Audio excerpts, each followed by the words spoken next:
नमस्कार दर्शकों, आपका स्वागत है हमारे YouTube चैनल महाविष्णु पुराण में। भगवान भोलेनाथ आप सभी पर अपनी कृपा बनाए रखें। आज फिर हम आपके सामने एक नई वीडियो शेयर करेंगे। एक नगर में एक बूढ़ी औरत रहती थी। वह शिव शंकर भोलेनाथ की बड़ी ही भक्त थी। उसका पति नहीं था, उसका एक पुत्र था। उस बूढ़ी औरत ने अपने पुत्र का पालन पोषण बड़े ही प्यार से किया था। वह अपने पुत्र को सुखी देखना चाहती थी। बूढ़ी औरत प्रत्येक दिन मंदिर में जाया करती थी।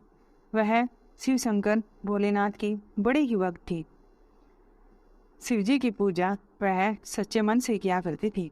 जब बूढ़ी औरत का बेटा बड़ा हो जाता है, शादी के लायक हो जाता है, तो वह बूढ़ी औरत अपने मन में सोचती है कि अब मेरे बेटे की मैं शादी कर देती हूँ।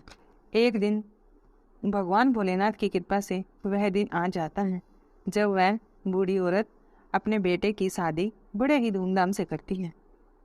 वह बड़ी ही खुश होती है कि आज भगवान ने मेरी सुन ली, आज मेरे सारे कार्य पूरे हो गए। लेकिन प्रिय दर्शकों, उसको क्या पता था कि उसके साथ अब क्या होने वाला है।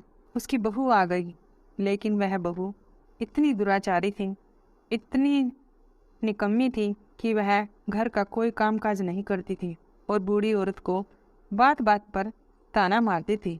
इस तरह बूढ़ी औरत बड़ी दुखी रहने लगी। वह अपने मन में सोचने लगी, हे परमात्मा, मेरे से क्या गलती हो गई जिससे मुझे ऐसी बहू मिली। एक दिन वह दुराचारी औरत उस बुढ़िया को घर से बाहर निकाल देती है। वह बेचारी बहुत देर तक रोती बिलखती दरवाजे पर बैठी रहती है, लेकिन वह दरवाज़ा नहीं खोलती। फिर वह उठकर रोती बिलखती चल पड़ती है। चलते चलते वह थक जाती है। तभी उसको एक मंदिर दिखाई देता है। वह बूढ़ी औरत उस मंदिर में जाकर अंदर रोने लगती है। भक्तजनों, यह शिव शंकर भोलेनाथ का मंदिर था। वह वो बूढ़ी औरत भोलेनाथ की प्रतिमा के सामने फूट फूट कर रोने लगती है और भगवान भोलेनाथ से अपने मन में कहती है, भगवान, मेरे साथ ये क्या हुआ। तभी प्रिय दर्शकों, तभी पुजारी वहाँ आ जाता है और वह बूढ़ी औरत को पानी पिलाता है और बूढ़ी औरत की सारी बात पूछता है और कहता है, माता, अब चिंता मत करो, आप यहीं इस मंदिर में रहो। वह बूढ़ी औरत मंदिर की हर रोज़ सफाई करती और मंदिर को बड़े ही प्यार से अपने हाथों से सजाती। जब बूढ़ी औरत का बेटा अपनी माँ के बारे में अपनी पत्नी से पूछता तो वह बोल देती कि माँ तो तीर्थ यात्रा पर गई हैं और बेचारे का कुछ भी नहीं पता चला। एक दिन भगवान भोलेनाथ की माया से वह उस मंदिर में चला जाता है और अपनी माँ को देखकर चकित रह जाता है और उसके पूछने पर उसकी माँ उसको सारी बात बता देती है।